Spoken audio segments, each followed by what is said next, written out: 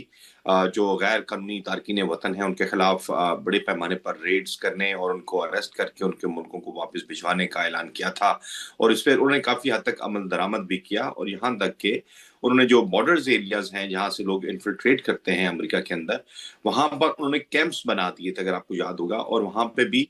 بچوں کو اور عورتوں کو اور مردوں کو الگ الگ کر دیا گیا تھا. اور یہ بڑا واضح ان کی طرف سے پیغام تھا کہ وہ ایلیگل امیگرینٹس کو کوئی بھی اسپیس دینے کو تیار نہیں ہے. اس دفعہ تو ان کے پاس ایسی میجارٹی ہے، ایبسولوٹ میجارٹی ہے، کہ وہ جو بھی قانون بنانا چاہ رہے ہیں، جو بھی امینڈمنٹ کرنا چاہ رہے ہیں، جو بھی نئے اقدام چاہتے ہیں وہ کر رہے ہیں بڑے آزادانہ طریقے سے، اور تمام خطرات سے مبرہ ہو کر، تمام خدشات سے ہٹ کے وہ یہ کام کر رہے ہیں. آپ نے ایل اے کا پوچھا، تو ایل اے میں جو پچھلے کئی برسوں سے یہ اسٹیٹ، آپ کو تھوڑا سا بتا دوں آپ کے ناظرین کو کہ یہ ڈیموکریٹ اسٹیٹ ہے. یعنی کہ دونوں پارٹیز چونکہ بڑی واضح ان کے اندر ڈویژن ہے کہ مختلف اسٹیٹس جو ہیں وہ بڑا کردار ادا کرتی ہیں پالیسی میکنگ میں اور سیاست کے اندر، یہاں پہ امریکہ کی سیاست میں. تو یہ جو کیلیفورنیا ہے یہ بنیادی طور پہ ایک ڈیموکریٹ اسٹیٹ ہے، اور ریپبلکن جو ہے وہ یہاں پر ظاہر ہے جب پریزیڈنٹ ہوتا ہے امریکہ کے اندر تو اس کی کوشش ہوتی ہے کہ وہ اپنی پالیسیز کا نفاذ کر سکے. تو یہاں پہ جو گورنر ہیں وہ بھی ڈیموکریٹس پارٹی سے ہیں، تو انہیں تھوڑا سا اس بات کا تھا کہ گورنر کے پاس چونکہ زیادہ اختیارات ہوتے ہیں، فیڈرل ریپرزینٹیٹو وہ ضرور ہوتا ہے، لیکن اس کے ساتھ ساتھ جو یہاں کا جو میئرز ہوتے ہیں وہ بھی بڑا کلیدی کردار ادا کرتے ہیں اس گورنر کے اقدامات کو سپورٹ کرنے میں. لیکن اس دفعہ پریزیڈنٹ ٹرمپ کی طرف سے جو اقدامات اٹھائے جا رہے ہیں وہ بڑے ہی سخت ہیں غیر قانونی تارکین وطن کے خلاف.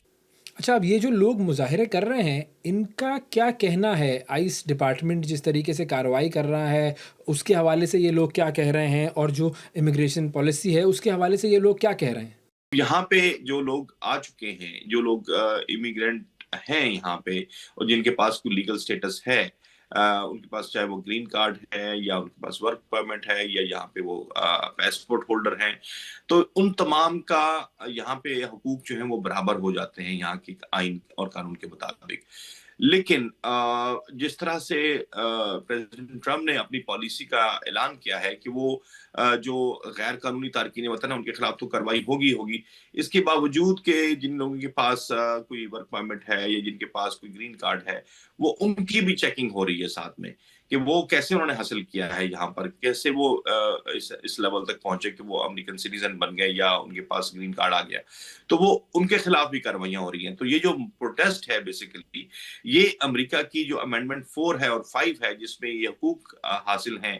یہاں پہ آنے والے اس ہر شخص کو جو کہ امریکہ کے اندر داخل ہو جاتا ہے، کہ اس کو ایک امان سی مل جاتی ہے، اس کو محفوظ اپنے آپ کو وہ سمجھتا ہے، اور یہ اسٹیٹ بھی اس کو پروٹیکٹ کرتی ہے امریکہ جو ہے. لیکن جس طرح سے لوگوں کے خلاف کاروائیاں ہو رہی ہیں تو پروٹیسٹ کا یہ پروٹیسٹنٹس کا جو پروٹیسٹرز ہیں ان کا یہ خیال ہے کہ ان کے حق کو مارا جا رہا ہے. یہ امریکہ ایک ایسی بڑی ریاست ہے، ایک بڑا ملک ہے جو کہ ہمیشہ سے ایبزارب کرتا رہا ہے غیر قانونی اور قانونی دونوں طرح کے امیگرینٹس کو. تو یہ جو اس طرح سے بغیر ویریفیکیشن کے یا بغیر کسی ثبوت کے لوگوں کو اریسٹ کرنا ہے، لوگوں کو راستوں میں روک کے چیکنگ کرنا ہے، ان کی گھروں پہ چھاپے مارنے ہیں یا ان کو ورک پلیس پہ جو ہے جا کے اریسٹ کرنا ہے، تو یہ یہاں کے لوگوں کا بہت بڑا مطالبہ ہے کہ یہ کاروائیاں ٹھیک نہیں ہیں اور یہ آئین اور قانون کی بھی خلاف ورزی ہو رہی ہے. لہٰذا کوئی اگر طریقہ اپنانا بھی ہے تو عدالتوں کے ذریعے وہ کیا جائے، کیونکہ لوگوں نے اپنے کیسز ڈالے ہوتے ہیں، تو جو عدالت فیصلہ کرے گی اس پر جایا جائے، انسٹیڈ آف پریشرائزنگ پیپل یا ان کو کرش کر کے ان کے خلاف کارروائیاں کر کے ان کو اس ملک سے بے دخل کرنا ہے۔ اچھا، یہ جو لوگ مظاہرے کر رہے ہیں اس میں کیا صرف امیگرینٹس ہی شامل ہیں یا جو مقامی لوگ ہیں وہ بھی ان مظاہروں کا حصہ ہیں؟ یہ بڑی دلچسپ بات ہے کہ جیسے میں نے کہا کہ امریکہ ایک ایسا ملک ہے جہاں پہ یہاں کی جو لوکلز ہیں یعنی امریکنز ہیں وہ ایبزارب کرنے کی ہمیشہ سے صلاحیت رکھتے رہے ہیں، اور انہیں بڑے ویلکمنگ رہے ہیں جو بھی دنیا سے لوگ آتے ہیں یہاں پر۔ تو یہ بڑا ڈفرینٹ قسم کا سیناریو نظر آتا ہے ہمیں کہ یہاں پہ جو مقامی لوگ ہیں امریکنز ہیں، جن میں تمام سفید فام بھی شامل ہیں، سیاہ فام بھی شامل ہیں، اور باقی قومیتوں کے لوگ بھی شامل ہیں جو کہ بہت سالوں سے یہاں پر رہ رہے ہیں، یہاں کی ان کے پاس شہریت ہے، یا ان کے پیرنٹس آئے تھے یا ان کے گرینڈ پیرنٹس آئے تھے، لائک صدر ٹرمپ۔ تو اب وہ یہاں کے اپنے آپ کو ایک مستند شہری سمجھتے ہیں، ایک مضبوط ان کے پاس فوٹنگ ہے، تو وہ لوگ بھی شامل ہیں اس پروٹیسٹ میں۔ اچھا، تھوڑا سا میں چاہوں گا کہ آپ ہمیں ذرا قانون کے حوالے سے بھی بتائیں، کیونکہ ایک عدالت کہتی ہے کہ ڈونلڈ ٹرمپ جو ہے وہ گارڈز کی تعیناتی نہیں کر سکتے ہیں، ایک عدالت کہتی ہے کہ جی بالکل صحیح کیا انہوں نے اور وہ تعیناتی کر سکتے ہیں گارڈز کی بھی، مرینز کی بھی۔ تو اصل میں جو قانون ہے امریکہ کا وہ کیا کہتا ہے اس حوالے سے؟ دیکھیں، قانون کے مطابق تو پہلے آپ کو کورٹ میں جانا پڑتا ہے یہاں پہ، اور جو سچویشن ہوتی ہے اس سچویشن کے اندر جب ان ایون سچویشن ہو جاتی ہے یا ایسے غیر معمولی حالات آپ کہہ لیں جب پیدا ہو جاتے ہیں، ہمیں سب کو معلوم ہونا چاہیے کہ یہ پوری دنیا کا رول ہے کہ جو پیراملٹری فورسز ہیں یا ملٹری فورسز ہیں وہ ہمیشہ بارڈرز پر یا ان علاقوں میں تعینات کی جاتی ہیں جو کہ شورش زدہ ہوتے ہیں یا جہاں پہ جنگ ہو رہی ہوتی ہے۔ ود ان دا کنٹری اگر اس کو آپ تعینات کرنا چاہتے ہیں، جیسے پاکستان میں بھی آپ کو پتا ہے کہ باقاعدہ کیبنٹ سے منظوری ہوتی ہے، پھر اس کے بعد اسٹیٹ کی طرف سے اناؤنس ہوتا ہے کہ فلاں علاقہ ایسا ہے، جیسے اسلام آباد میں رینجرز کو تعینات کیا جاتا ہے، تو وہ اس کے لیے بھی اجازت لینی پڑتی ہے، اس کے لیے آرٹیکل موجود ہے۔ اسی طرح سے یہاں پہ بھی باقاعدہ طور پر لا موجود ہے، اور کانسٹیٹیوشن کے اندر بھی یہ پریویلیج کیا گیا ہے کہ اگر حالات ایسے خراب ہو جائیں تو ان کی مدد حاصل کی جا سکتی ہے۔ اور اس کی ایک مثال میں دے دوں آپ کے ناظرین کو کہ جب کرونا کی وبا پھیلی تھی تو لوگوں نے بات ماننے سے انکار کیا تھا حکومت کی کہ وہ اپنے آپ کو کنٹین کریں گھروں کے اندر، اور وہ باہر پارکوں میں، سڑکوں پہ، مارکیٹس میں، یا جو یہاں پہ بیچ ایریاز ہوتے ہیں وہاں پہ چلے جاتے تھے۔ تو ان کو روکنے کے لیے اس زمانے میں بھی ٹرمپ صاحب پریزیڈنٹ تھے، تو انہوں نے پیراملٹری فورسز اور ملٹری کو آرڈر کیا تھا کہ وہ لوگوں کو وہاں سے پکڑ کے اٹھا کے بیچ ایریا سے یا مارکیٹ سے گھر بھیجیں۔ تو وہاں پہ لوگوں نے اتنا سخت اس کا رد عمل دیا تھا کہ انہیں یہ اپنا آرڈر واپس لینا پڑا تھا۔ تو یہاں پہ بھی جو کانسٹیٹیوشن ہے وہ پرویلیج کرتا ہے کہ آپ حالات خراب ہو جائیں تو آپ کریں، آرڈر کر سکتے ہیں تعیناتی کا، پیراملٹری یا ملٹری فورسز کا۔ اچھا، گرفتاریاں بھی ہوئی ہیں اس معاملے پر، تو کتنی گرفتاریاں ہوئی ہیں اور ان لوگوں کے حوالے سے ان لوگوں کے خلاف اب کیا قانونی کارروائی ہوگی؟ یہ جو گرفتاریاں ہیں بنیادی طور پہ یہ وہ ایکشنز ہیں حکومت کے کہ وہ جو مظاہرین ہیں ان کو روکنے کے اقدامات کے طور پہ یہ کیا گیا ہے، اور ان کے خلاف جو کارروائی ہوگی وہ بھی ظاہر توڑ پھوڑ اور یہاں پہ سرکاری املاک کو نقصان پہنچانے یا پبلک پراپرٹیز کو نقصان پہنچانے کے طور پہ ہوگا۔ لیکن آپ کے پاس کوئی ایسا رول نہیں ہے کہ آپ اگر کوئی شخص پرامن مظاہرہ کر رہا ہے تو آپ اس کو مظاہرے سے روک سکتے ہیں۔ یہ امینڈمنٹ 1 جو ہے یہاں کی، جس میں اظہار رائے کی آزادی کا یہاں پہ بہت آپ کو پتہ ہے شعرہ ہے، اور ایوری بڈی نوز کہ یہ ممکن نہیں ہے کہ امریکہ جیسی ریاست کے اندر بات کرنے کی اجازت نہ ہو، تو اس کے اندر پیسفل پروٹیسٹ جو ہے وہ تو الاؤ ہے۔ تو ان کے خلاف اس قسم کی کارروائی ہو نہیں سکتی، کوئی دہشت گردانہ کارروائی تو نہیں ہو سکتی ان کے خلاف، نہ ہی انہوں نے کوئی ایسا کام کیا ہے جس میں انہوں نے اسٹیٹ کو اس طرح سے نقصان پہنچایا جس طرح ڈسکرائب کیا جاتا ہے کہ جو ایسے افراد ہوتے ہیں جو کہ ملک کو نقصان پہنچائیں یا اسٹیٹ کے مفادات کو نقصان پہنچائیں، ان کے خلاف کارروائی کی جائے۔ تو ایکشن تو ہو رہا ہے، اریسٹ بھی ہو رہی ہیں، لیکن مظاہرے بھی بڑھ رہے ہیں، اور اس کا جو ہمیں واضح طور پر اظہار نظر آتا ہے کہ یہاں پر اظہار رائے کی آزادی ہے، اور اسی وجہ سے لوگ جو ہیں اس کا استعمال بھی کرتے ہیں اور بے خطر ہو کر کرتے ہیں۔